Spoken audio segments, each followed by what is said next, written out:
All right. And we are live with another episode of the Inner Circle podcast, the premier podcast for Xbox. Feels good to be back. Sorry about that. Trying to get my mic loose from my PC. Um, Obviously, man, it's been a hectic week. We do apologize for last week's show. I had some stuff come out at the last minute, and I was not going to be able to make it on time. But I am here tonight. We got a lot to talk about. Unfortunately, again, we're running a little late than our normally scheduled time, but that's how it is, man. I wish I had a home office so I wouldn't have to deal with little things and little occurrences like that. But obviously, when these things happen, it's kind of out of your control. But listen, man. Xbox is hot right now. It's on fire.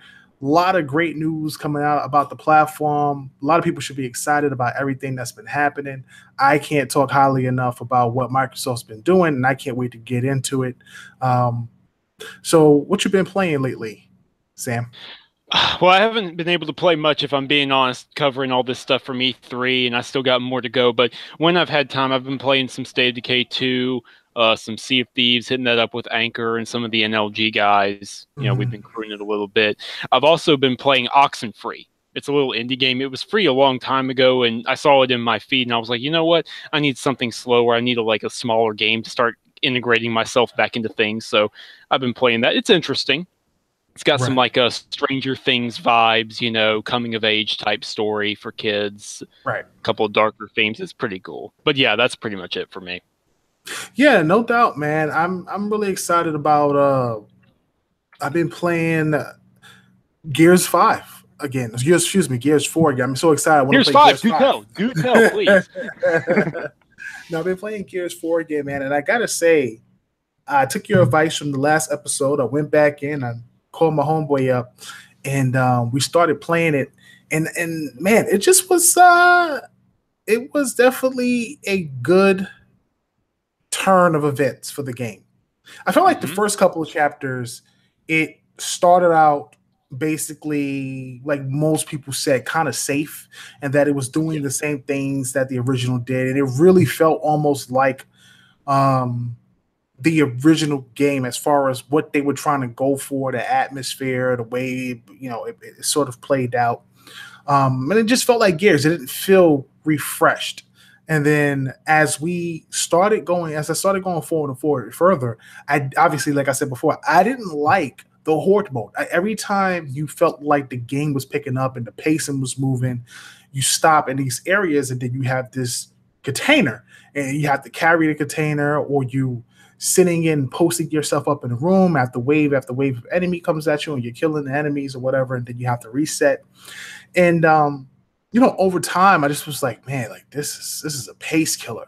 Even though it might not have been that long, it really dragged out the beginning of the game. So as I get through everything around chapter 3, we sort of stop. So I jump back in and I'm like, man, we're going to just push through this game. So we push through, we get past that part, and then suddenly the whole game opens up and it just really takes a great turn. And, once we, and it's so weird because this game is so old. You know what I'm saying? Like, it's such an old game, and like I'm just now really getting into it because I had lost interest lately. I don't know if it's because I've gotten older. Games, not that games don't hold my attention the way they used to. I think that I'm very picky now. Before I totally understand. I get that, dude. Like, I mean, I'm picky nowadays. It's simply the overload. It's the unfortunate side effect of being in a healthy industry is the fact that we've got way too much great content to choose from. Absolutely. I agree. It's like I just sit there, I look at my backlog, and it's just so many games, and every new game comes out, I want to buy that game, and I want to get that game, and then I'm just backlogged, and then I forget about it. Like, I haven't even beaten Quantum Break. I'm like halfway through the game and stopped because something else had came out that took my attention and took my time. So it's just one of those things, man, where now I'm getting back into it. I think we're on chapter 4 of 5 or 6 or something like that. But it's been great. I have to say, I can see why people say people feel like the game took a step back from the original Gears. I can see why they say that. But on the other hand, I really have to tip my hat off to the Coalition. honestly, Mm-hmm. and really just give these guys so much respect for everything that they've done. Everything from the elevator sequence to when you get into the little mech and you start pushing stuff, and you know, just the little nuances they put in the game, the environments, the lighting. Just it's a really, really well built game. Graphically, it's really impressive, and I love all the environments. All the environments give me um, something different every time I go through a new chapter, and it makes me feel like I'm in a different place, and that's really good when you can feel the difference in the game. And obviously, Gears gameplay is always Gears gameplay. It plays great as any other Gears game, but I'm really impressed with the game, and I'm glad I gave it a second chance and really pushed through that part. And hopefully, I don't have to deal with that later on. But right now, man, it's been really awesome. Yeah, I'm glad to hear you say that. I mean, I've always been a defender of Gears 4. It was my personal game of the year in 2016. I Mhm. really enjoyed it. I'm just not saying it doesn't have its flaws that other people have discussed. The first couple of chapters are kind of weak, but the third starts to really pick things up. And the fifth, when you beat it, you'll understand what I mean. The final chapter is catharsis. It's pure catharsis manifest. I love it. Mm, And when you consider the fact that they got the rights to the Gears franchise in 2014, right? mm, So mm. that means that the Coalition, with assistance from Splash Damage, developed Gears of War Ultimate Edition and Gears of War 4 in under 3 years. Right, right. That's insane. That is That's insane. utterly insane. And so now the fact that the Coalition, with again a little assist from Splash Damage, has had a 3 year cycle for them to implement Rod's new ideas into Gears 5, I think the future is very promising. I'm actually working on an article right now about why I believe that renaming it just Gears 5 is more significant than just a name change. I And what agree. it's and it signifies something strong for the franchise. It And does. so, It's definitely obviously we all looked at the first Gears, and I know we're going on. We haven't even started the show yet, but it's funny that you brought that up because it makes me think about how obviously Gears of War was the whole point. We were in a war during that game, and that war ended. You know what I'm saying? Like that kind mhm. of war is over. Now you're going into a different generation of this game where you have a beaten enemy trying to recoup in a little rogue group of people trying to not only save people but also figure out what actually is happening or even stop them before they recoup. So I kind of like that the concept of Gears and not being Gears of War because you're not really in the war. You know what I'm saying? So I think that's Mhm. pretty cool, and I think that was smart that they did that, and hopefully they can continue that going forward. Absolutely, 100% agree. All right, so listen, man, we got a lot to talk about tonight. Going to talk about the Xbox Switch marketing, which is very not surprising, but really impressive, and it's obviously hitting Sony hard. I know a lot of people don't want to admit that, and Sony obviously has no reason to fear because they are the market leader. But at the same time, man, um, all press isn't good press, obviously. We're definitely going to hit up on first party and how that starts to feel different now compared to what it used to be, and then we will finish up talking about Xbox Scarlett. So let's get the show started, and let's see how this all turns out. You guys hang out in the chat. I appreciate everybody stopping in. Let's get the thing going.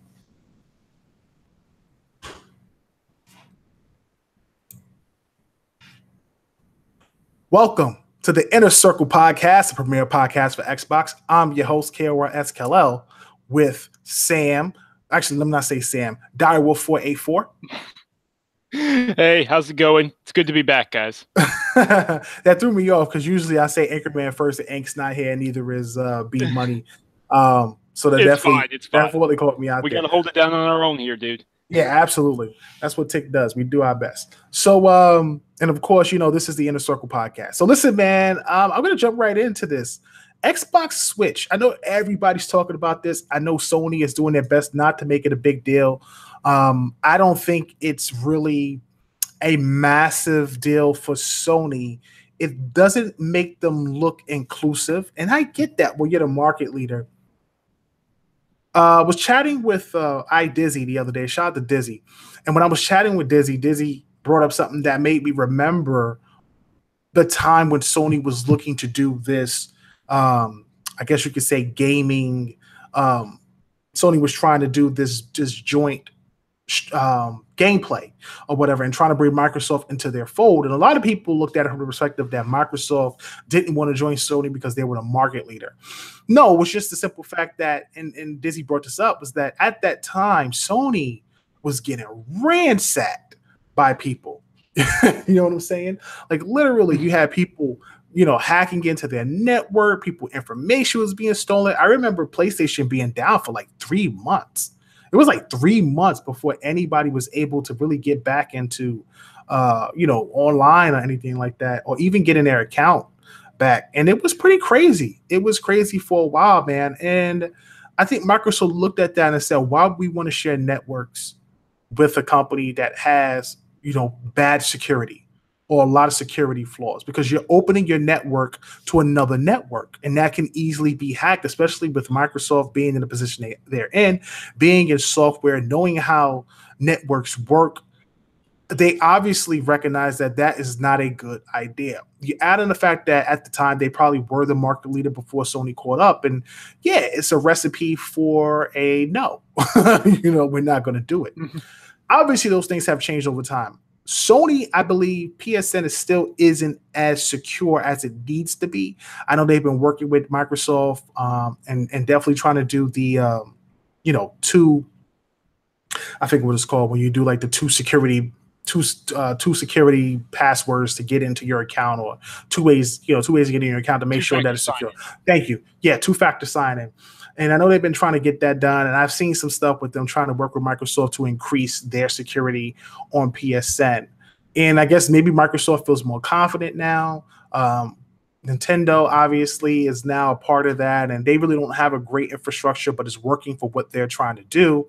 And I really feel like if Sony feels as if they don't need to do this because they're the market leader, they have every right to do it. I will not bash them for being in the position that they are in saying no to cross-platform play. If you have 80 million consoles in the market, you have the largest install base. Me personally, I don't know how many people play online. I think Xbox Live is such a prominent network of where people play online. That's what it's known for.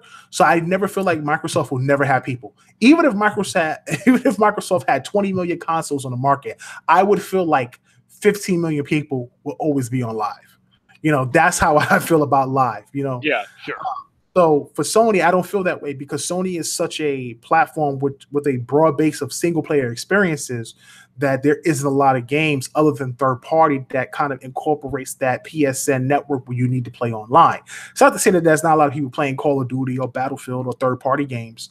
But I just feel like it seems that you would find more people on games that probably are more niche or obscure on Xbox, to find more people playing online on that than I think you would on PlayStation, for the simple fact that a lot of people buy PlayStation because of the single player experiences. Now, this is my personal opinion. I'm not saying it's a fact. That's just my personal opinion on it. So with that being said, there's two things I want to say. I don't think that it's because I know a lot of people say they feel like it's anti-consumer. I don't think that's anti-consumer. Okay. But I do think it's anti-gaming, and I do think it's anti-growth as an industry. It is not anti-consumer because it doesn't stop you from playing games on your platform. It doesn't stop you from going online. It doesn't stop you from, doing anything crazy. But what it does is it does stop the industry from moving forward in a way where you are starting to see gamers being able to interconnect with each other across PC, PlayStation, Sony, Mac, iOS, not Sony, Microsoft, iOS, and and Android. And you have all this crossplay happening no matter what the console is, and Sony's on the outside looking in. And if you have a company like recently, there's a game coming out called Temtem, which is supposed to be some type of Pokemon clone. And they actually have crossplay on their game.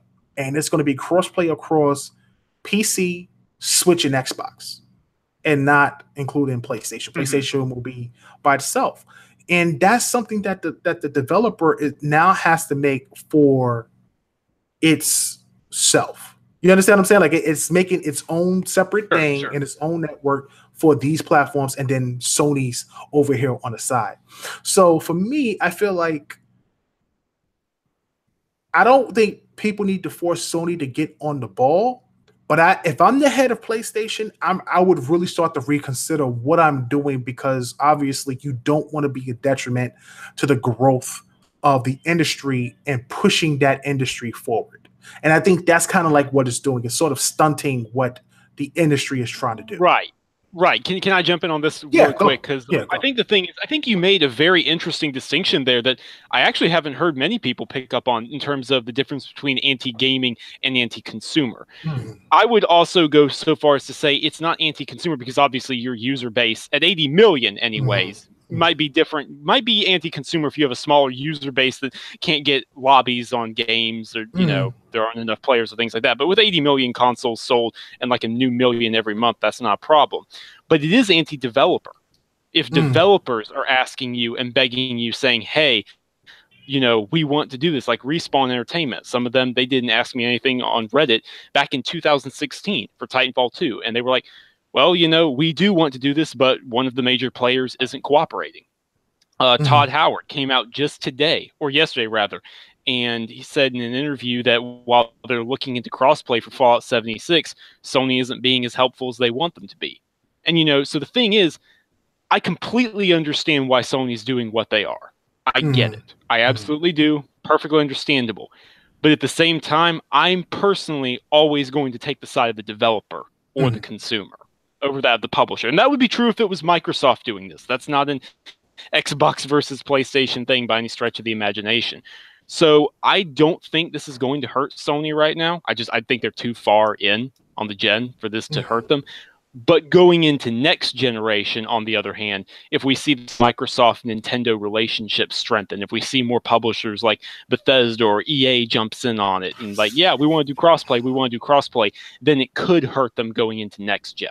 I honestly just want Microsoft and Nintendo to team up. Like, I really do at this point.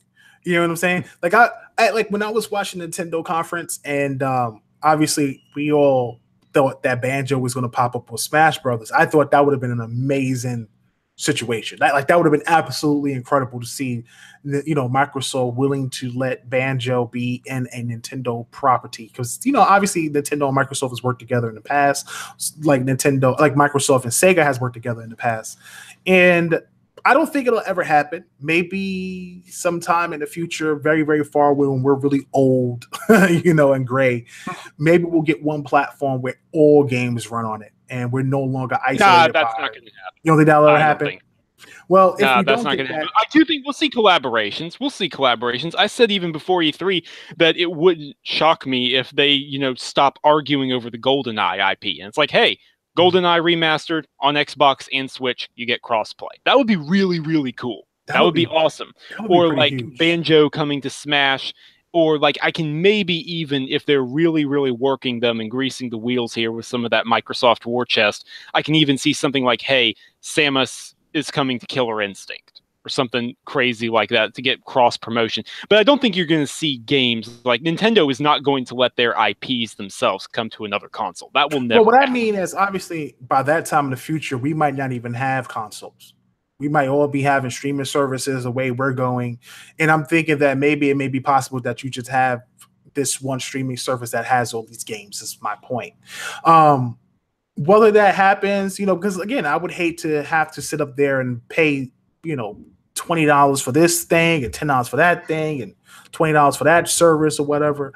That would suck. And again, I'm talking about, you know, 30 years from now. I'm not talking about today. I'm just talking about futuristic stuff here. And that's all a guess, of course. But at the end of the day, I think what Microsoft needs to do is they need to continue to build a relationship with Japan, which is something I think they've been doing that has been really impressive to me because all the moves that have been made. And they need to continue to build their relationship with Sony. Excuse me, I think you mean Nintendo. Correct, yeah. With Nintendo. And I think they really could work amazingly well together. I would love to see crossover of games and all types of stuff. It would be amazing if that was to happen. Yeah, absolutely. I think, like, again, like I said, GoldenEye remastered coming to the platforms, Banjo and Smash, Samus and Killer Instinct. That'd be really cool. Right. So I don't know, man. This commercial that came out with Switch and Minecraft, it was interesting. I liked it a lot. I thought it was really vibrant. I liked the way everything had worked itself out, and the way they had like the Switch on one side and the Xbox logo on the other. Then they had like them playing on the same game, both with separate controllers. I thought that was really interesting. The marketing for that was just pure genius, and I wonder how great that did. Like, how much did that push not only Minecraft but the content, the Minecraft itself as a whole, to the people who have Minecraft and are interested in playing with Switch or Xbox gamers. I wonder, was that marketing impactful? Have you heard anything on that?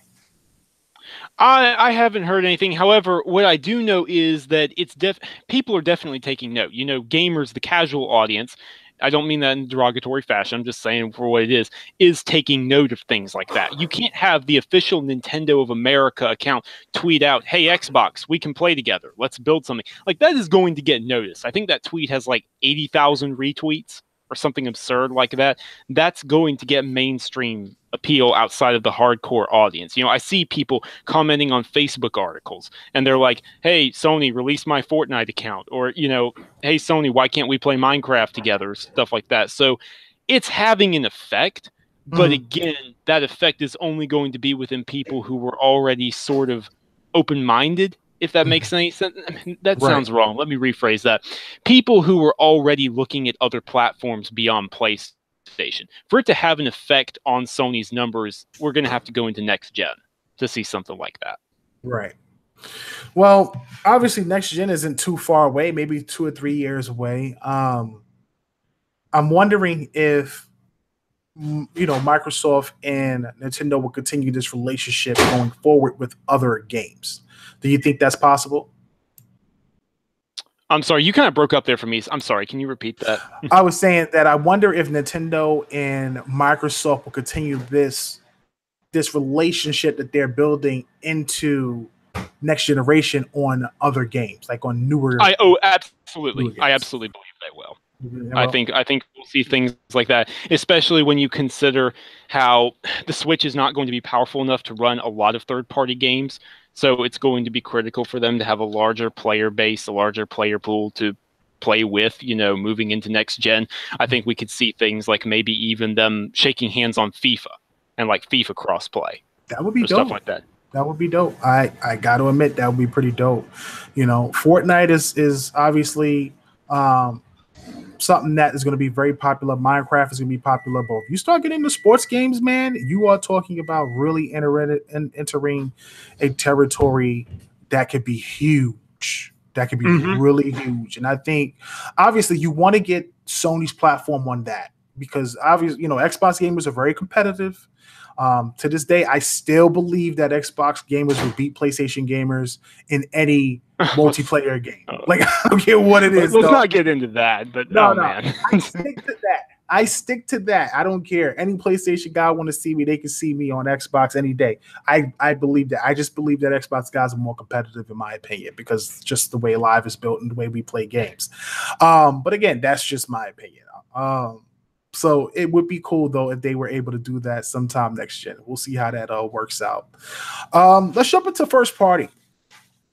So first party has been obviously made a lot of moves. 4 new studios, 1 created studio, and one of those studios actually has 2 studios in them, and that is Playground Games. And that second studio doesn't really have a name, but it's like an additional 300 people that they added, which is pretty cool. Well, when it's done, they only have, I think, about 60 right now, but they're hiring for a 200-man or more team. So, yeah, when you consider it that way, when you consider that Playground has 2 teams, they more than doubled their first party in a single day. Right. So, I really feel like Microsoft has refreshed themselves. Listen, if you've been following Tick Podcasts since 2014, since we started the show, since we had Phil Spencer on the show, we had a long conversation with Phil. And we talked about JRPGs. We talked about first party. We asked why doesn't, other studios make other games, obviously, and that's speaking about 343, the Coalition, Turn 10. We spoke about that heavily in that interview. And I look now where we are 4 years later and everything that's happened. And I always hear about people like, why didn't they do this 4 years ago when he first took over? And I always go back to people don't understand the way Microsoft is built. You know what I'm saying? They look at PlayStation and they see Sony and they see everything that Sony has done. They look at Nintendo and they see everything Nintendo has done and don't understand that these companies, especially PlayStation, is really its own entity. It's really its own company by itself. Even with everything that Sony had, it was its own company. Nintendo is its own company, and really everything Nintendo revolves around Nintendo, like the console, the platform, the games, the toys, everything revolves around Nintendo. They don't have any other projects that is revolving outside of Nintendo. Microsoft was really the only company that was a platform built within a conglomerate organization that was so massive around the world that really Xbox was looked at as like a small, segment of a larger company, and was never really, not saying that it really wasn't taken seriously, but was kind of always shunned by a lot of people. We've even heard interviews about how it took what's the guy's name, Phil Spencer's mentor, I forget his name all the time, but it's in the tip of my head, I can't remember it, but not Ed Fries, it's I want to say Alfred something, I can't remember his name, but it took this guy to convince both Bill Gates and Ballmer to convince them that they need to invest in home consoles and really put their money behind this, because this is going to be the future. And it took a long time for them to convince them to do it. But once they did it, they were in it. But again, we've always heard rumors about the board, about how they didn't like that, Xbox, and how Xbox might get spun off, and there was really a lot of noise about Microsoft might not, Xbox might not last, and everybody wrote with that. So it's just one of those things that it's just like, I look at where they were then, everything that they had to go to get to now, and how all that's changed, and why you see such large investment, why you see them making changes in both hardware, why you're getting a stronger network, stronger development and services. Now you see what they're doing with first party, and the change is significant, and it feels refreshing. It really feels like Xbox is getting its second win and really starting to take the step where it's supposed to be at. It does. It absolutely does. There's no denying. Did you listen to Phil Spencer's interview with Giant Bomb during E3 by any chance? I did. Okay, yeah. Fantastic interview. I'll go ahead and tell everyone right now in the chat, if you want to know where Xbox is at, where Phil Spencer's head is at right now, where they're going, you need to go listen to this interview. It's a fantastic interview that Phil Spencer did with the crew at Giant Bomb. Okay, so the thing is, there's no denying they went through a rough patch. All right, let's just get that out of the way. 2013, in the disastrous reveal onwards, Phil was basically in damage control mode. He had to fix services, he had to fix the hardware, and he said at one particular point that he was going to fix hardware first, then services, then the games, then the studios. And that is clearly what he's done. He had to prove everything piece by piece to Satya Nadella, the new CEO who came in 2014. He's not familiar with Xbox. Xbox has to prove its place. And that was a very painful teething period, if you'll permit the phrase. But now we've gotten past that. And now we can build. This gen, look, if we're being honest, it's a write-off. There's some great stuff that's come from it. Fantastic stuff that has laid the groundwork for what is to come. But at the end of the day, they're focused on next gen at this point. That's what they're building for here. Right. Microsoft definitely is building for next generation. I mean, their hardware plans is just insane. I can't wait to talk about it. But their first party, I got to go over this first party thing. I know we talked about this last week, and we kind of skimmed over it. You now have the Coalition working on the next Gears game, Gears 5, which looks like a change of pace in the direction that they're going. I don't know if, again, we said this last week. Not last week or 2 weeks ago. I don't know if it's the God of War effect, because God of War has been so successful and it's kind of taken a change. I don't. Let me just dive in on this real quick. I don't think it was, even though I know people are going to say it was due to God of War. I think it's just a coincidence that Cory Barlog had similar ideas of rebooting God of War from the ground up that Rod has had for Gears as well. But Rod explicitly said, like back in 2017, I believe, like early 2017, that the team felt they needed to prove they understood Gears. They needed to show we understand the mechanics, we understand the shooting gallery, hall after hall of enemy, the cover-based combat. We get that before we evolve it into our own. Right. So I think these changes were always planned. They'll be very well received in a post-God of War landscape, though. I will say that's going to help things for sure. Right, I agree. And that's my thing. I feel like, because look, when I look at what they're doing with this game, it is so funny because I feel like 343 is doing the exact same thing. And that what Gears 5 feels like is like a throwback to Gears 1.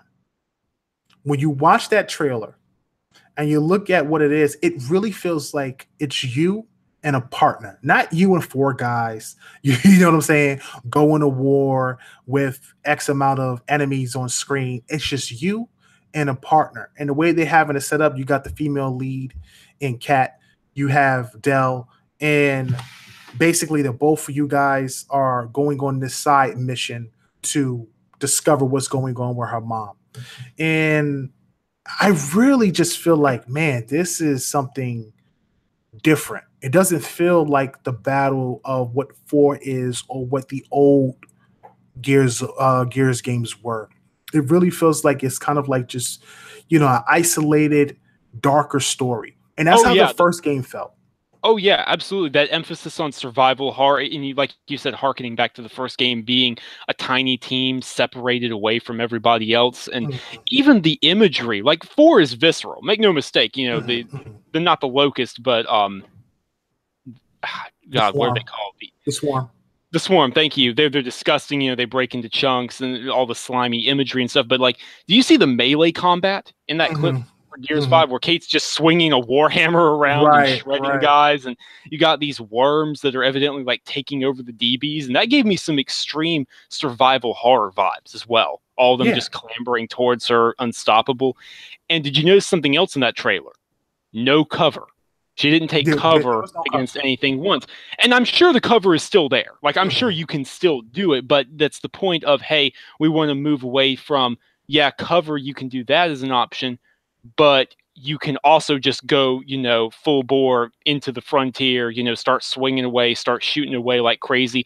Or maybe even you can take a stealth approach. So maybe there's like going to be 3 avenues of combat that you can choose how you want to do it. Obviously, it looks like it's going to be much more open environments, not really as linear as before. They explicitly talked about how they're aiming for 4K 60 on the X in all modes, that's fantastic. That sounds great to me. They're really learning that engine.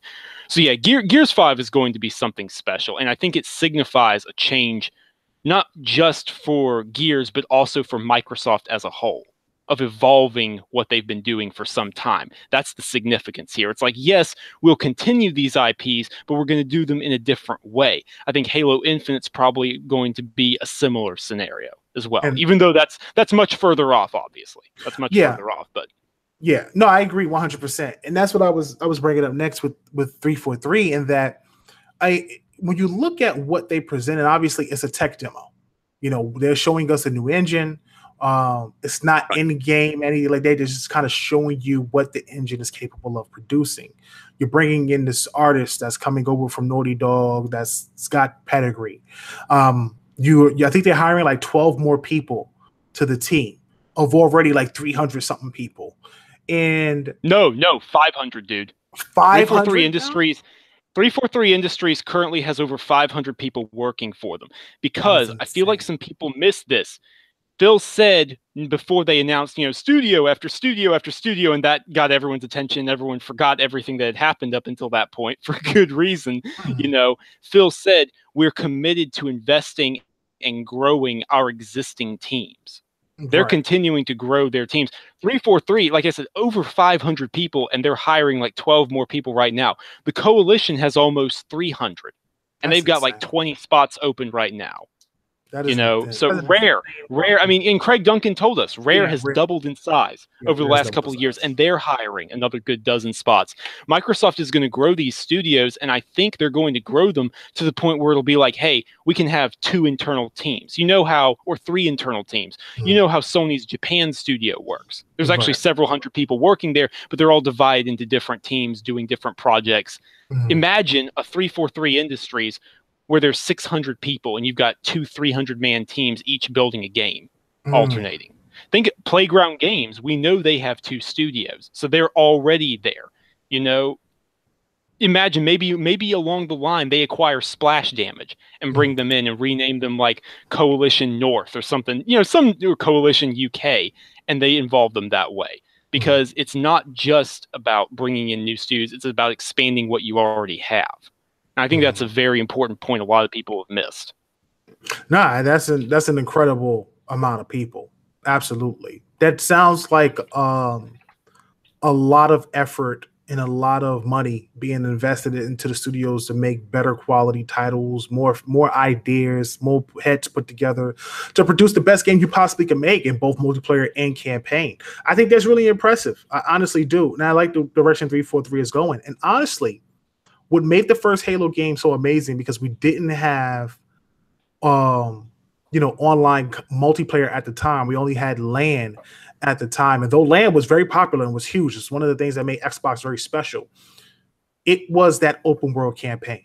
I had never experienced a game, and I think that's what captured me with Halo. I remember I'm not even lying. Like, I'm being completely honest here. I remember being the biggest PS2 fanboy. I always say this. And working at GameStop back in like 2001, 2002. And I'm working at GameStop. And I remember this was a long time ago. It was right around when GameStop used to be called Funko-Land, and then they got changed into GameStop. And so it's definitely a long time ago. But I remember playing the game in the store, and it had just came out. Like, the Xbox had just came out. And I always thought it was stupid, because it was huge. The controller was humongous. I always looked at it like a very Americanized console. Like, look how big this Xbox is. Like, look how big this console is. 12 pounds. This thing is heavy. The controller was, I used to call it the turtle shell because it was so big. You could clock somebody with it, they'd be knocked out. And I just remember, like, I hated it. I hated everything about it, But when I really got a chance to play it, and I had got the Xbox last. I had the PS2 first, the GameCube, and then I got the Xbox later on because it was on sale. It was like doing bad. It was really on sale. And I wound up picking it up, and I just fell in love with it. I was like, yo, you could save on the box without a memory card? Like, for me, that was a big deal. That was a big deal for me, dude, because we used to get 32 megabyte memory cards for PlayStation. You know what I'm saying? Even the GameCube had a memory card on it. And I was like, yo, you can get like, it's a it was an internal hard drive on the Xbox. And then you had the Xbox introduced Xbox Live. There was just so much stuff about the original Xbox that I was so impressed with from a technological standpoint that I really fell in love with the box itself. But it wasn't until I started playing co-op with my homeboy and playing playing Halo. And I would go to his house to play Halo, and we would just sit there and play for like 4 hours. Just sitting just playing Halo for 4 hours every day until we beat it. And the things that happened in the game was just absolutely amazing. And then obviously getting some other titles, Knights of the Old Republic, Jade Empire, the classics, really made me fall in love with the platform. And then I knew when the next PlayStation came out, I was like, man, $600 compared to like, I think it was 400 or like 500 for the 360 or 400 for the 360. And they had 2 versions. I think they had a Pro version and a cheaper version with a smaller hard drive. I think the Pro version was 500 and the cheaper version was like 400. And I wound up getting the $400 version. And I remember seeing Gears for the first time. And I was like, yo, this looks incredible. Like, I've never seen graphics like this in my whole life. This was like the most amazing thing I had ever seen. And I had to get a 360 because it also came out first. And I never looked back. Like, I literally didn't get a PlayStation 3 until about 2010. 2000. That makes sense because that's when they actually started putting out some games and were like, whoa, we got to get it together here. Yeah. About 2010 is when I got a PS3. Yep. And then even then, I always felt alone because Live was such a prominent force for me on the Xbox that I just always was in a party playing something with friends, lots of friends. And I didn't get that with PlayStation. PlayStation just felt like I was in exile. I always felt like I was by myself. I was alone playing games, no one to talk to. It just was a boring experience. After coming off of like being in an 8-man party and playing the game and chatting with everybody, playing Halo, playing Madden, whatever it was a great experience. And that's why I'm with Xbox today, because of those experiences I think were amazing. But if they can capture what Halo 1 did with 343, they really, with Bungie with Halo 1, and 343 can capture that with Halo Infinite, if that's what they're going for, open world Halo would be huge. I don't think people remember how amazing that was. And what I take from that trailer, and I said this 2 weeks ago, was when the soldiers or the ODSTs dropped the smoke flare, the smoke bomb, and they had like the orange smoke going in the sky, and you see Chief standing there with the helmet and the Warthog behind him, like he pulled up to where the OSS was coming from. I could imagine the game being like that. You being dropped off in the open world, and you land on a Halo ring, and you have all these destinations where people need help, and you can look into the distance and see the smoke coming out. You can head into that distance on a Warthog, and when you get over there, they either pin down, or you're trying to help them fight the Covenant or the Flood or whatever it's there. And as you battle those, you have those sequences as you battle things out. You then go into the installations to shut down whatever's happening with those rings and discover more. That would be absolutely amazing. It would be such a change of pace from what we've already been playing with Halo, where everything just seems so mission and stage based. It would be huge. So right, imagine like, I think it was actually some of the guys at was it Kind of Funny? Yeah, I think it was Kind of Funny who said, imagine it being a Halo game where you point up at somewhere on the ring and you're like, hey, I've been there. Just an entirely explorable open world Halo, where it harkens back to the first game, and the first game had very open levels, by far the widest in the series, and then they've kind of gotten narrow over time, and Halo 5 did open them up a bit. I think that's one of the few things it got right, but it still wasn't quite right, and the campaign had some other issues, so it's like, But yeah, I think if they can take it back, they've taken the art style back clearly. The graphics look great. It's a long ways off, but if you look around on the internet, you look at Facebook, you look at Twitter, social media, and stuff like that, the positive buzz around it is incredible. People are excited for this. People are like, yes, this is the Halo I remember. They can get me back with this. Please don't mess this up, 343. Right. And I think that signifies something, because it's like, if you grew up and you played on Xbox, it's like Halo is a part of it. That's just all there is to it, and I don't want to hear anything else. You have an appreciation for that franchise, and it doesn't mean it needs to go away, but it does need to evolve. It needs to change over time, and I think 343 is really assessing the situation like, okay, we got to step back here. We're not just going to crank out a game because it's been 3 years and they've always been on a 3-year cycle. We're going to take our time. We're going to do this right for the fans. So it can be that blockbuster that it was again, so that it can be that incredible personal hero's journey that it was all over again. So yeah, I'm excited. I mean, I was one of the people who cheered when his helmet came into view, sitting there in the Microsoft Theater. That was something special. I'm very happy that they are taking that time. It's one thing I've always asked. I hate the fact that developers or publishers feel that the smart thing to do is to continue to produce games because they're successful. I think it's idiotic. You get burnt out. It doesn't matter if the story is new, if you've done new things. Over time, you get burnt out. It's one of the reasons why I stopped playing Madden every year, because I got burnt out. So now I skip either every year or every 2 years, I'll pick up a new Madden. And I still haven't picked up a Madden since, I think, 2016. And the same thing with Assassin's Creed. I stopped picking up Assassin's Creed. Like I said, Black Flag was the last game until I picked up Assassin's Creed, the last game that just came out, the one in Egypt. I forget what it's called. Assassin's Creed Origins. Thank you. Yeah, I'm disappointed that they're going back to a yearly cycle for it. I think going to a 2-year cycle was a fantastic idea. Right. People get burnt out on things. Right. So, man, at the end of the day, I think Microsoft is trying to fix some things that they see was wrong with those releases. A lot of people get on Microsoft about how they don't have quality games. After playing Gears, I beg to differ. Halo is definitely a quality game. It just may not be the story that people wanted. There's nothing wrong with Halo Well, as I a mean, game. no, Halo's multiplayer is quality. Halo 5's multiplayer was fantastic. The campaign it's okay. It's just the thing is, and I agree with you on Gears 4. Gears 4 was a fantastic game, but it's like people see games that come out and they're unpolished or they don't realize their potential, like Recore. It's like I have a soft spot for Jewel and the core bots. I want to see that IP explored, but look, it wasn't what it needed to be. Let's call it for what it is. And so it's like when you compare that to what the competition is putting out, where it's like there's an insane level of polish attached to things. That's something Sony prioritizes in their games is polish and the presentation factor. I understand why people are getting upset, and it's good to see Microsoft is taking a step and letting the divisions at Xbox go, okay, wait a minute, no, we need more time with this. Wait a minute, we need to do something here, because at the end of the day, competition is a good thing and it's going to push them in the right direction.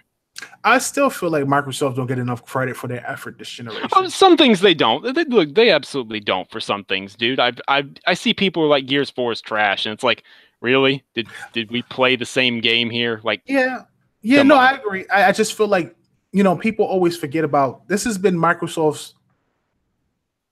This has been a generation where Microsoft has either invested in or put out the most first-party single-player experiences as far as what they've invested in both first and third-party than they have any generation. Absolutely. I've gotten this as a fact from somebody big. So you got schooled. I remember. Schooled. I got schooled on that. And the fact that was brought up to me, and I look back at what they had done, I was actually a bit surprised. You know what I'm saying? People tend to forget that, as if Microsoft has not put out first party. So I keep saying first player experiences, and they have done it all generation except the last 2 years, because the last 2 years have been so impactful because there was so many cancellations, the studios canceled, and a lot of things had changed over the last 2 years. And then the big games that came out this generation weren't received well critically, but they sold well. I see people constantly still playing these games. State of Decay has over 3 million players. Now, I don't know how many people have purchased the game.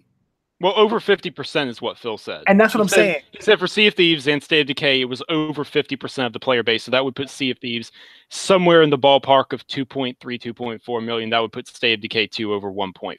Exactly. And that's what I'm saying. Like, both these things have gone platinum. That is amazing for games that have been. I don't think they get enough credit because those games were on Game Pass. Like, that deserves an amazing acknowledgement. Well, the thing is, early data is saying that Game Pass makes games sell better. That's the thing. That's what early data is saying. Matt Piscatella, the MPD analyst, he does great work every single month. It's who we source for MPD and stuff like that. He said that it's still very early in the life cycle, but it seems like people are actually encouraged to buy more copies of the game or gift copies to their friends, or their friends see them playing through Game Pass and they want to buy it because they're not subscribed to Game Pass. Because both Sea of Thieves and State of Decay 2 have gone above Microsoft's projections. And in the case of Sea of Thieves, it was vastly above their projections. Right. So, I'm curious to see how Vermintide does next month, because Vermintide's a third-party game. It had a cult following with the first game, so I'm curious to see how that one does. And then Ashen, because that's launching in Game Pass as well. Right. I'm going to be keeping an eye on both of those. So, just, trying to finish up the segment, the initiative possibly looking at some old IPs. We all believe that they're working on Perfect Dark at this point. Phil explicitly said that Daryl Gallagher came to them with a pitch for an older IP. So it's like, come on. Come on. It just makes sense, just based on the pedigree and what he's been doing. I wouldn't be surprised if it's not Perfect Dark. It could be anything. Don't get me wrong. But basically, all indications really all rumors and everything that we've researched and done and heard over the last couple of months really seems like it's going to be Perfect Dark. And that would be amazing, because I think that would be a great franchise for them. I hope it does go in that direction. I hope that they really take it to a whole new level with the game. I don't want it to be a Tomb Raider clone. You know how I want this game. Some Xbox fans don't want the game that way, but I just feel like Microsoft already has a ton of shooters. A third-person action adventure, cyberpunkish, futuristic type game would be awesome. Even if it's not futuristic. Well, as well as the fact that female protagonists as well. You got to Right. emphasize that point. Like, that's super, super important, especially, you know, with Aloy and Horizon Zero Dawn becoming something of a symbol, and now Ellie's taking over in The Last of Us. It's like female representation in gaming is a big deal. Right. It really is. So, Right. And I just feel like, that would be a great pickup if they did that. We know Fable's supposed to be returning. You got Ninja Theory is definitely going to work on new IP. I can't oh wait to yeah, see what they're oh working yeah, on. I'm really ecstatic dude, to see what they're working on. Hellblade was made with 20 people and $10 million. It's like I'm practically drooling thinking of what they can do under Microsoft now. Exactly. And the same thing with Compulsion. I don't think Compulsion gets enough credit. People really don't know who Compulsion is. that's a thing that's funny about it. People are like, oh, they just picked up Compulsion, some small indie studio. They don't have a record. Excuse me, have you not played BioShock? Like, do you not remember the classic epic game that they keep making remasters of? Like, they have pedigree. If you can't tell in the game that they're about to drop and We Happy Few, it literally has the same style and flavor of BioShock, except there's no daddies, little daughters, and there's no powers involved, and you're not underwater. No, there's bobbies and coppers instead. Right, So, exactly. but you know, yeah, there is pedigree. It was founded by a huge chunk of ex Bioshock staff, which is like that's pedigree. You That's want to ask for pedigree. pedigree. What more do you want there? And then the fact as well that I think a lot of people got turned off by, and I'm sorry, I know why they did it because they weren't picked up by Microsoft at the time, and there was publishing issues with Gearbox.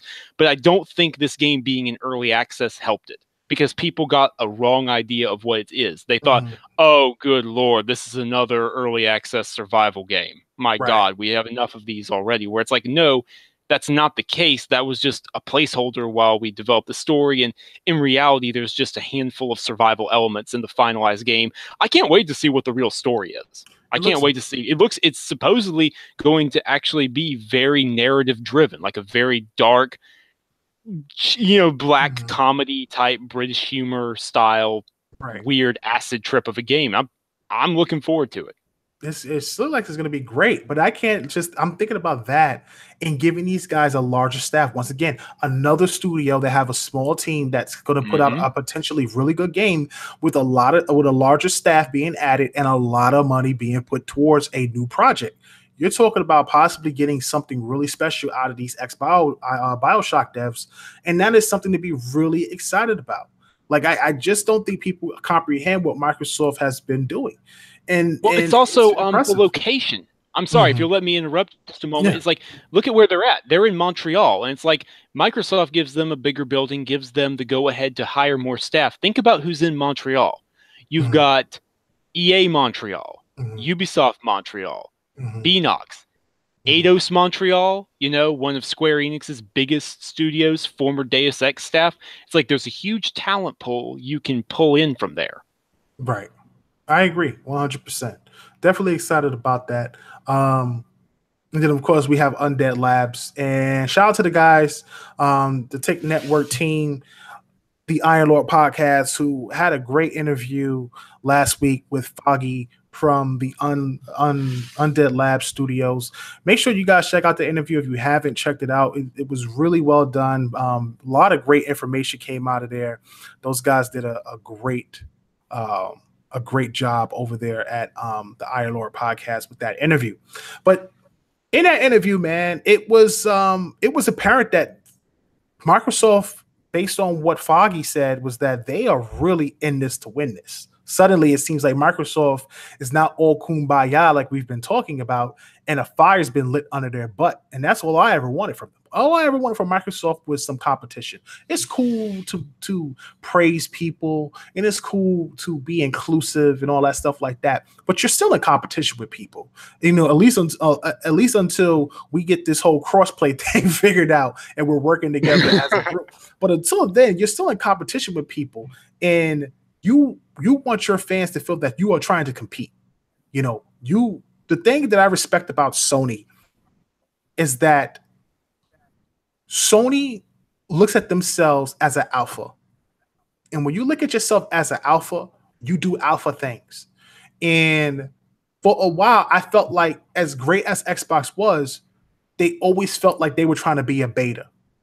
Like they were just trying to be nice. And I get that's Phil Spencer's personality. You know, you're trying to be cool with everybody. You're trying to mend relationships and you're trying not to burn bridges. And I get that. I get that 100%. But I just wanted more fire from them. And now I feel like that's finally coming because now they got all of their ducks in a row and they're starting to get things going again. And if you start to make the right moves, you start to put out the right message, which is what they've been doing, and you start to show investment, you really start to get momentum, and that momentum gives you more confidence to say certain things or do certain things. So tell us, because I know you wrote up on it, but tell us some of the highlights of that interview that you think was most important to you. Well, the highlights for me is just the confidence, and that's all over the place. King David from Ireland, he had a fantastic interview with one of the head staff at Ninja Theory. You know, I had a conversation with Nyla, a PR manager at Compulsion Games, while I was at E3, and they're all echoing the same sentiment that Microsoft is behind Xbox. And Xbox is confident. You know, they feel like they have swagger. They feel like, yeah, we know what we're doing here. We're not done building. We're not done growing. And Foggy even said that they want to have the best hardware. They want to keep that. That's all there is to it. And they want people to look to them for the best games. Right. And so it's like, that's a tall order. But at the same time, it's good to hear that you're not just trying to exist. The fact that you're trying to strive, you're trying to grow, you're trying to throw haymakers in the industry, that's a good sign. Right. That's really important. Microsoft has the backing, they have the finances, they have the marketing to do all of that. I said this before, I don't want Microsoft, and one of the reasons why I said this, now I want to stop before I go through what I'm about to say. When I got schooled on the whole first party thing and how I just want Microsoft to get back to being 360 and all that stuff like that, because that's what I fell in love with. They'll never be 360. Different management, different strategy. The strategy that they're doing right now is the right strategy for Xbox and the future of gaming and the future of development as far as the industry and what they're trying to do to push technology forward. If you want to see better games and get stronger, more powerful hardware, the path that Microsoft is taking is the right path. With that being said, I really like the fact that I feel like they're getting back to what they were with during the 360 era. You're starting to see an influx of Japanese games come on. Well, yeah, I mean, that was a big deal, right? Like the idea that, you know, just the end of the default Japanese exclusive needed to happen. And I remember saying this a few weeks ago, even before E3, that they don't need to focus on Japanese exclusives because, look, Sony and Nintendo are dueling it out for Japan right now. Xbox is like, come on. Yeah, they're dead. They're dead. They're dead in Japan. They're in the graveyard. They just need to make sure that their Western and their European and their American audience can enjoy those Japanese games. That's all they're getting those games as well. That's what they need to focus on there. Right. And I said this before. They don't need every Japanese game that comes out of Japan. You don't need every major game that comes out of Japan that really, honestly, if you're not into the culture, if you're not into Japanese games, a lot of times it can be confusing or weird to some people. And it's really not.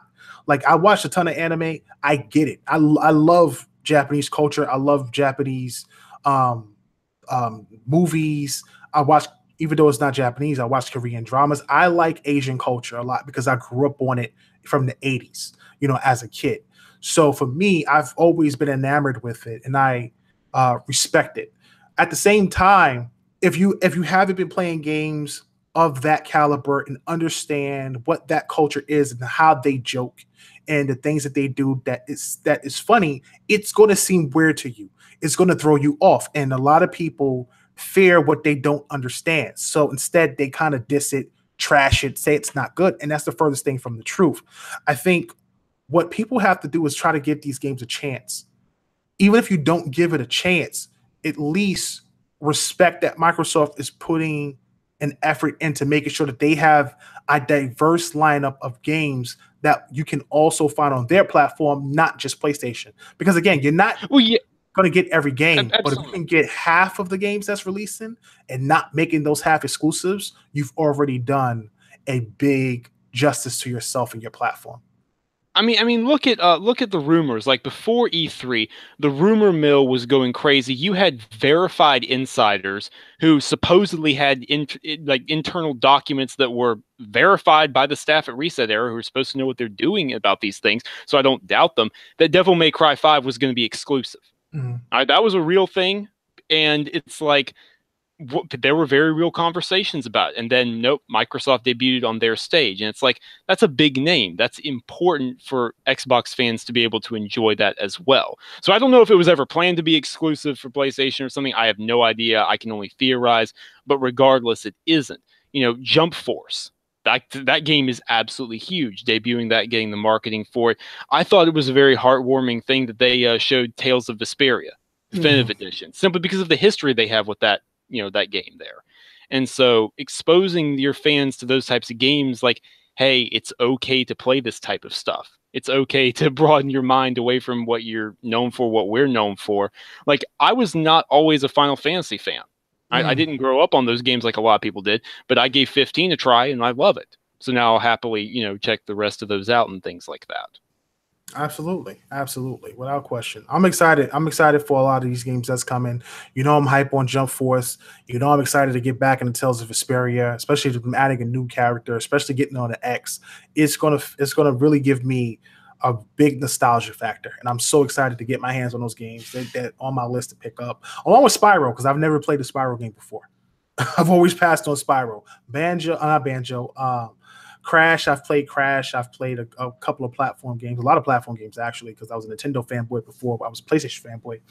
But the 3D games like the Banjos and stuff like that, I didn't have a 64. I actually missed out on the whole 64 era.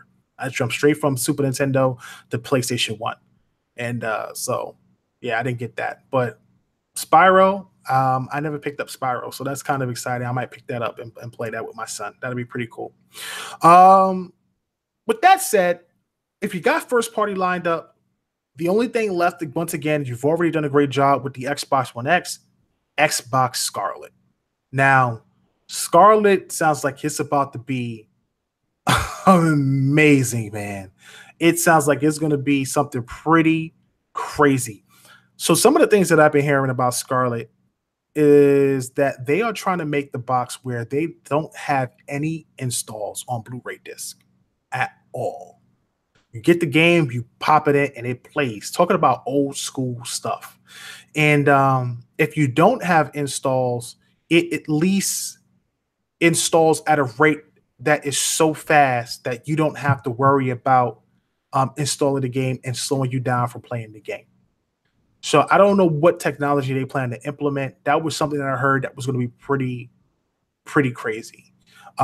They want the frames and the resolution to match. They want balance. I don't know what they're going to shoot for. If they're going to shoot for 60, if they're going to shoot for something higher than 60, which I think honestly is what they should do. They should surprise people. Be honest with you. Like we've gotten some games that are 4K 60, but we don't have anything truly stable at 4K 60. You get 1800p, 60 frames per second, or you get 4K 30, and that's great. It would be amazing if Microsoft came out at 4K 120 frames per second. Like just some astronomical frame rate that is really on PC's level would blow people's minds. You just keep making people think that it's only going to be 60 FPS, but in actuality, it will be higher than that. It would be nuts. Graphically, I don't know how you can improve. I've seen games that look amazing. I've seen games that look pretty close to being realistic. Obviously, anything you do ray tracing would be crazy. They want to implement AI, Microsoft AI, which could really change the way we play games and how we look at the enemies in game, the way they think. If they interact more like real people and think like real people, that would be incredible because real people are unpredictable and the games are predictable. You know where enemies are going. They have a route that they go on and they constantly do it, so you know where they're going to end up. But people are unpredictable. That's why people love competitive games. And having AI being able to do things that are unpredictable could really change the way a game is played and make it very competitive and very intense.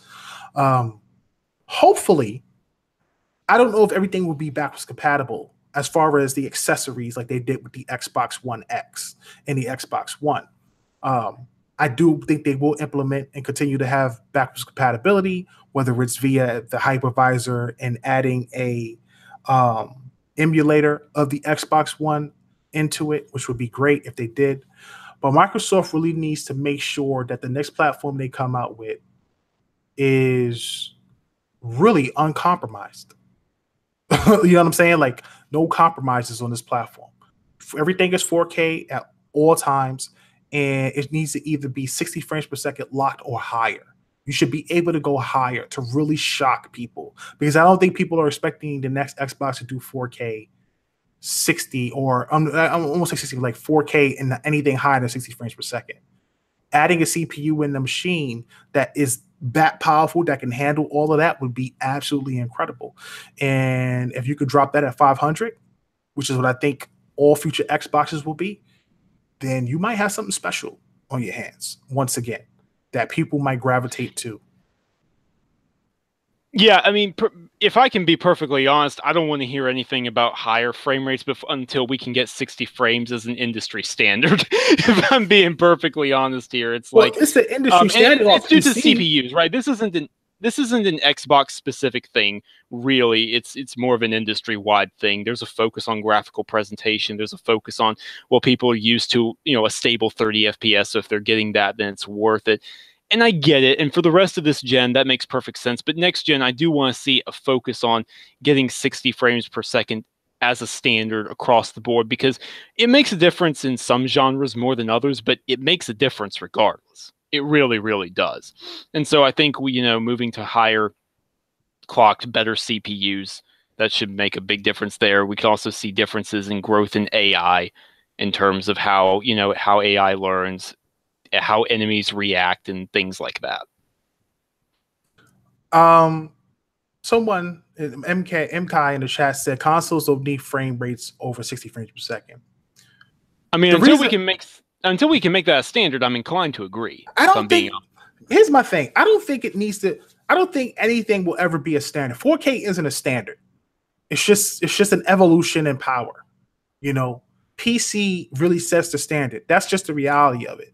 And I think the only time where consoles kind of superseded PCs for a very short time was during the 360 and the PlayStation 3 era when they first launched.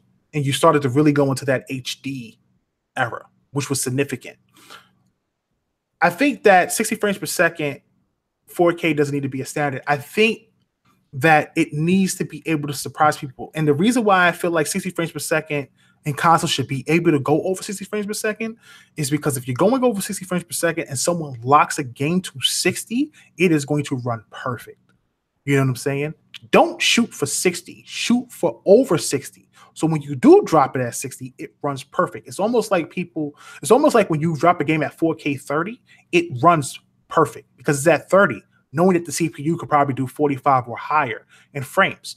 So if you get a good CPU that does better than 60 frames per second, if it does 90, if it does 120, do that because you're really not only future-proofing your console, but you're really giving developers the opportunity and power to really take advantage of what's not used with that CPU.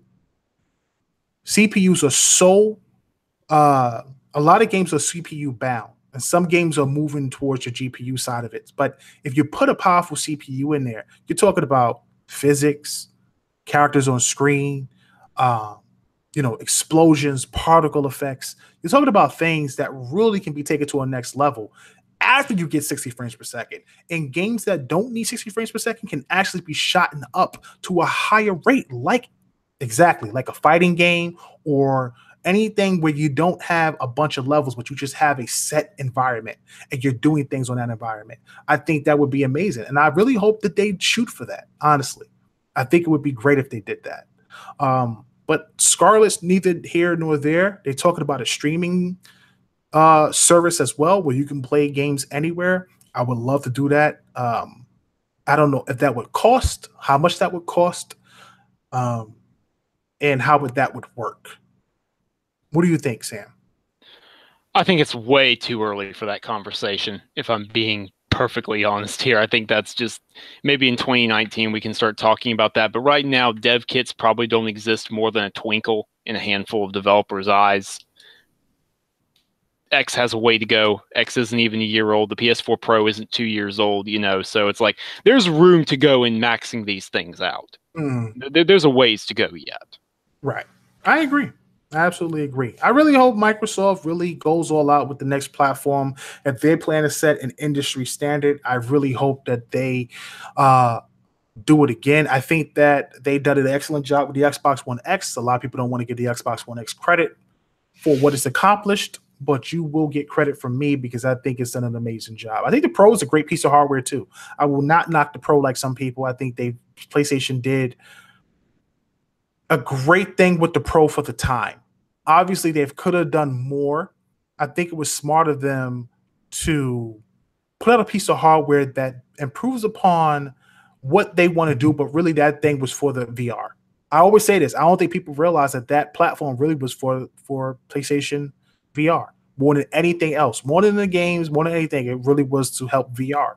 So with that being said, I think their next platform is going to be nuts because we all know how PlayStation does with their hardware. They are geniuses when it comes to their hardware, but Microsoft seems to have definitely curious.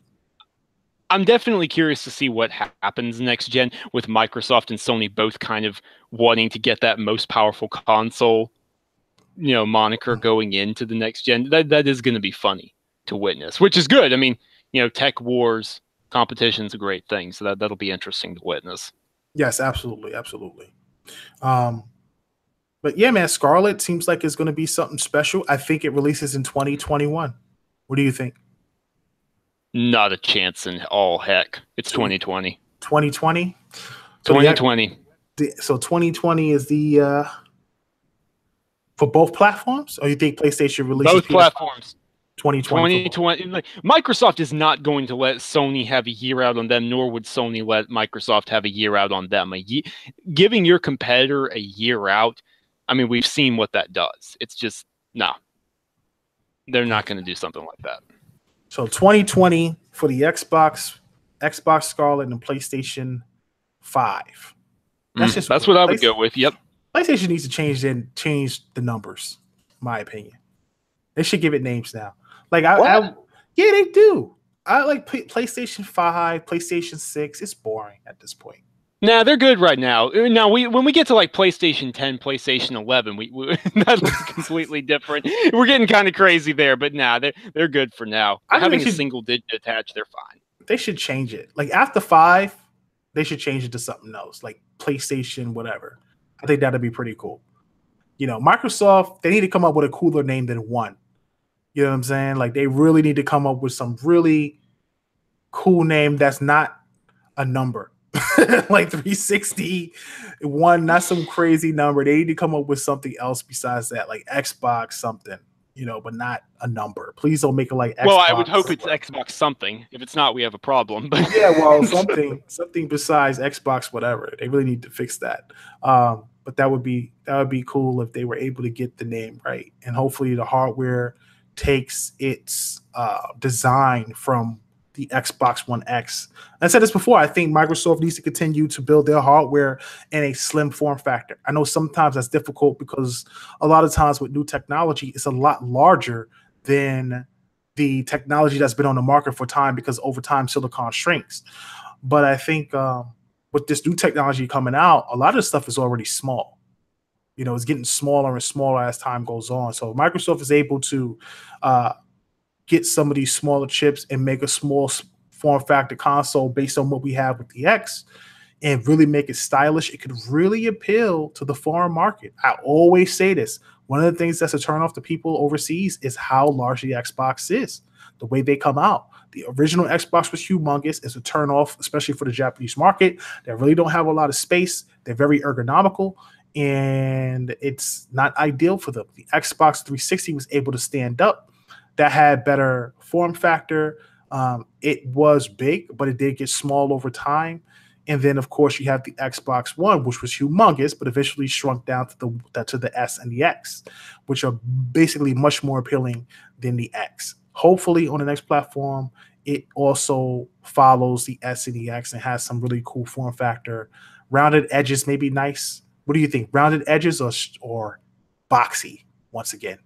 I'm sorry, I'm a boxed guy, slim boxed, but I mean, as far as I'm concerned, the Xbox One X just it looks fantastic. I'm really not sure how they can improve on that, but at the same time, I wasn't sure how they could improve on the S. You know, it was no longer that black monolith, so obviously going from something like that really helped. But having the Surface team design the consoles is absolutely the right idea. Panos Panay, I believe he's the head engineer. Mhm. As Jason pointed out in the chat, he'll continue there. So I don't know, but I trust them. I'm sure it'll be good. I trust them as well. They've done an excellent job. I've never had more confidence in the hardware team than I do in these guys who have made the X and the S. So listen, man, that's going to be it for this week's show. I want to thank everybody for stopping out. I do know it's late. We didn't have a show last week, so I will try to do a quick Q&A because we have people watching. I want to thank everybody for stopping out once again. Make sure you give us a thumbs up. We will return next week, Saturday at 10:30 p.m. Eastern. I will always put a time, if a time change, I will always put a time schedule up on Twitter. So if you want to follow us and get the latest from what Tick Podcast is doing, follow us at TIC_podcast on Twitter. You can follow our Facebook page at the Inner Circle Games Network on Facebook with over 10,000 followers. And we want to thank all 10,000 of you guys out there that support us and rock with us on Facebook. And make sure you check out all our other shows on the channel. If you're a PlayStation fan, if you're a Nintendo fan, check out the Iron Lords, check out Multiverse, and check out 2XP. If you like debate, check out 2XP. If you love Destiny, if you love guys joking and cracking on each other, make sure you check out the Iron Lords. And if you like entertainment, comic books, movies, TV, make sure you check out Multiverse Podcast. We try to cover everything, and we appreciate everybody once again for all the support and the subscribers. So we're going to end the show. Go ahead, leave a question in the chat. If you have any questions, we'll do our best to answer them. Put a question mark behind it so we can see it. And we're going to end this for the MP3 crowd. If you missed the show, you can catch the new show on iTunes, Google Music, the Stitcher app, Podbean, as well as other podcast devices by looking up TIC Podcast as one word. So I'm your host, Kelroy SKLL, the last son of Planet Xbox. We're Direwolf 484, and we are out of here and off this planet. You guys have a great night. Peace.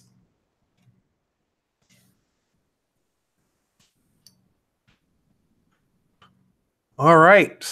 Oh, man. So listen, I want to thank everybody once again for helping out. Big shout out to MKai28, Brandon Murphy, Edge Excel, Doc Wiz, Fal Davikin. Big shout out to David, King David, who stopped in earlier. D Truth. Thank you, brother, for stopping out as well. Undead, my brother, thank you for stopping out. Dizzy, Trickstar. I saw an Attic in here earlier. Big shout out to Attic and the Iron Lord team. Thank you, brothers, for stopping out as well, as always. I try to catch everybody if I can. If you're in the chat, if you're not in the chat, don't worry about it. It's not a big deal, but thank you guys as always. Brandon Murphy says, Sam, how great is Brandon Murphy? 5 out of 7. No, I'm just kidding. No, listen, hey, Brandon is a fantastic dude. If anyone is looking for a solid PlayStation guy to follow, he is a fantastic dude. We had been talking a little bit before we met through PlayStation Bra, who's also a good friend of mine, but I met him at E3. He's an awesome dude. Really awesome. Is. That's what's real up. Cool guy. Absolutely. That's what's up. Edge XL asks, will the next Xbox launch in more than one SKU, say a full power console and a streaming box? You know what? I feel like they should have did that with 360, with the Xbox One X. See, I really don't think they should have. Because I'm sorry, maybe it's because I live in rural SC, and so my internet just isn't where it needs to be. Whenever I hear stream your games, my eyes just roll up into my head. Okay, it's like, well, what I mean is not so much streaming, but digital. Well, no. Okay, maybe they can offer multiple SKUs, but the thing is, multiple SKUs, and I'm not an R&D expert, but I do understand engineering, and that's going to take more research. That takes away more of the budget. It's like, no, it doesn't. Especially most SKUs, most multiple SKUs are just hardware differences. I mean, but then you got to balance out the power. Then you have to account for, heat dissipation. Then you've got to account for the fact that one has a big drive in it That's and the not other bad. doesn't. I would I don't. I Go ahead. would much rather them focus on just one solid box. And for the streaming crowd, they said that they're working on console quality streaming to your Xbox, your PC, or your phone. So there you go. I don't know, man. I just feel like if they had an all digital console that didn't have a disk drive in it, and you could just download stuff to it, you could maybe install a bigger hard drive instead of because the disk drive takes up space. And if you can move parts around to put something else in there, would be great. And it also reduces the price, the cost. Maybe not by much, maybe $25, maybe $50, but anything that reduces the price on something expensive is great. Could have had a console that was $450 and a console that was $500. One that came with a Blu-ray player, and one that was all digital. That's how I feel, and that's how I feel on the next SKU. I feel like they should have the option for the people out there who want to get a game with a disk drive. You have that option to do so. And for the people out there like myself who has gone all digital this generation, you're able to just transfer all the games that we have on our hard drives right now over to the other platform, the new one that comes out that's all digital, and it's cheaper than the one that comes with a 4K Blu-ray player because everything is digital. So that's just how I feel. Again, price differences. I think hardware wise, it's not going to be that significant or impactful as of a change, especially if you already have your design and form factor in place. You're just moving around one or two parts. I mean, okay, look, if they can offer the options, then cool. Options are always great. I'm just saying, I really wouldn't get your hopes up. And if R&D has to be split up, then I would rather just one good box. But you know what? I'm that guy still collecting Blu-rays, right? I still collect my Blu-rays. I like the home theater setup, so I'm stubbornly clinging to physical media. So that's the way it is there. I got you. It's like old school, like people still holding on to records and stuff like that. That's definitely what's up. I Dizzy Eddie One asks, which company has the best shot of entering the console race, and what would they have to do to make a strong splash presence to compete with the big three: Amazon, Apple, Google, and Samsung? So Amazon, if we can do a quick recap, has acquired or built 3 game studios since 2013. Since 2013, they have failed to put out any PC or console games, despite their investments, despite purchasing Double Helix. So it ain't Amazon, even though they have the cloud infrastructure. I would. Samsung probably could. If I'm being perfectly honest, they could. I just don't think they care to. Samsung could make a killer console if they wanted to. Those guys know what they're doing with hardware. But then there's also the software side of things, which they would fail in. Google definitely stands the best shot, and I talked about this at length with some of the other guys earlier today, I feel like even Google would face a mountain of problems. Like, I don't want to go into this conversation really because it's a complicated subject, but if you look at Sony, Microsoft, Nintendo, all of them were able to enter the console space due to very complicated situations and being able to capitalize on others' mistakes and being able to double down on certain aspects or take a loss in others for the time being. It's a complicated endeavor. That being said, if they have the willpower to do it, Google has the money to weather the storm. There's no questioning that. So of those, I would say Google. I don't think none of them would survive. It said which one has the best shot, not do you think any of them are a viable competitor. I don't think none of them have a shot. And the reason why I say that is because when I look at the past, all the consoles that came out that tried to compete, all of them failed against the big 2 or 3 that was out there. You know what I'm saying? And like you said, there was always something that eliminated a platform from the competition and another one took its place. So you started out, you had the ColecoVision, you had Atari, then here comes Nintendo. Nintendo really stepped this game up graphically in what they were doing with their platform, and it really crushed both Coleco and Atari. Atari was just a terrible platform and just had terrible games in itself, but still, during that time, it was a big deal. You jump in, here comes Sega a few years later. Nintendo and Sega become competitive, and those are your 2 major platforms. As we go into the 16-bit era, you're talking about TurboGrafx 16, Atari Jaguar, Panasonic 3DO, like 32-bit graphics going up. it just really, none of those things panned out. Whether it was expensive, whether the fans just didn't gravitate to them for whatever reason, those things never panned out. Dreamcast came out later on. It really shined. Even with PlayStation, it always felt like three consoles on the market with the perfect amount of consoles. And when Dreamcast died, it left a void.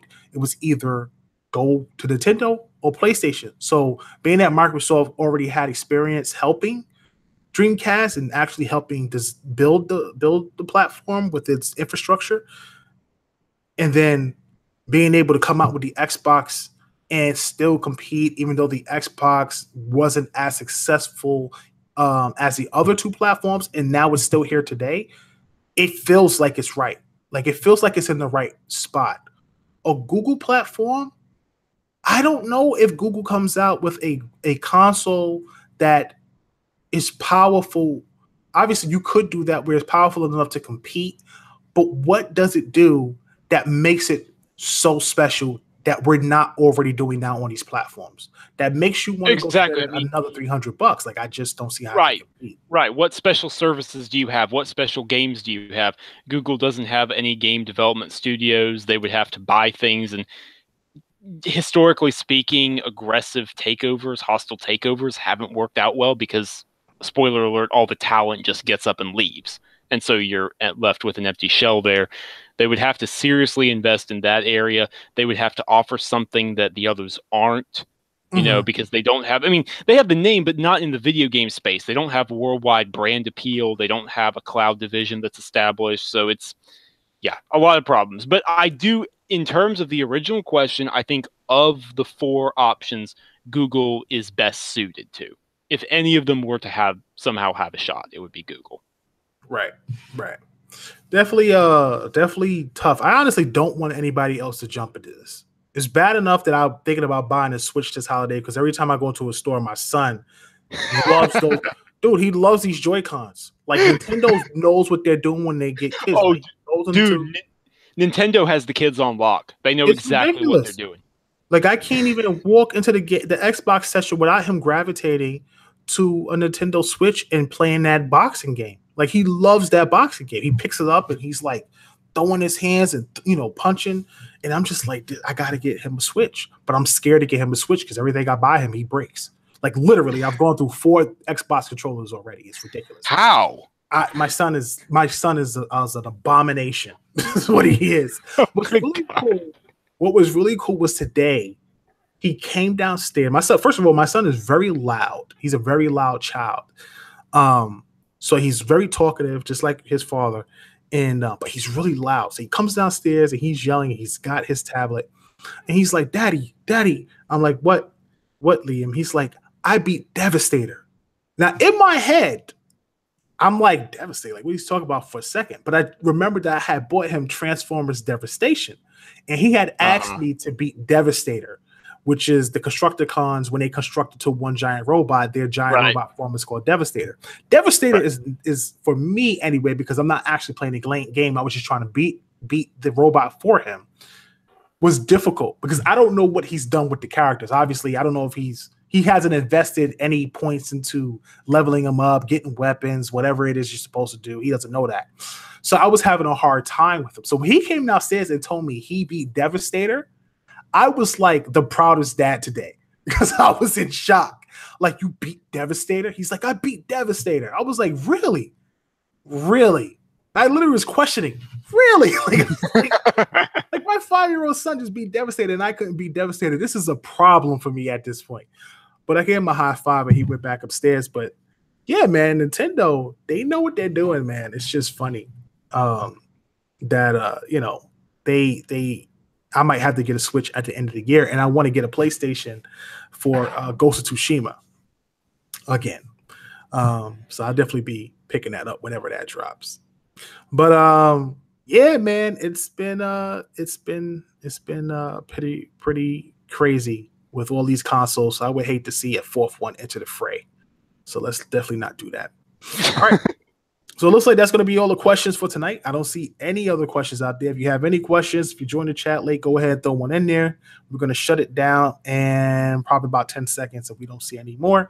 I want to thank everybody once again for stopping out. As you have heard, if you want to listen to Tick Podcasts on the go, if you have an iPhone, if you have an Android device, you can find us on Google Music.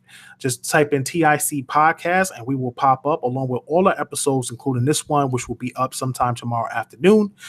You can catch us on iTunes at TIC Podcast. That will be up there as well. There's an interview I have to upload, which I haven't done yet, but I will upload that. And that was our last interview that we had with the Turn 10 team. If you haven't saw that interview, go check it out. That was really special. And make sure you check out all of the interviews that we've done with Microsoft over the last couple years. We're still working on some big interviews coming up soon. Hopefully we can get Matt Booty on the show and Phil Spencer to return at some point if he ever does. He's in a big position now, and we're really, really small from where he's at. So he might not, but I've spoken to him pretty often over the last couple of weeks. So we'll see how that pans out. So listen, we're going to go ahead and shut it down. I want to thank everybody for stopping out. We'll be back next week at 10:30 p.m. Eastern. I'm your host, Kara S. Khalil with Direwolf 484, and we're out of here and we're off this planet. You guys have a great night. Peace.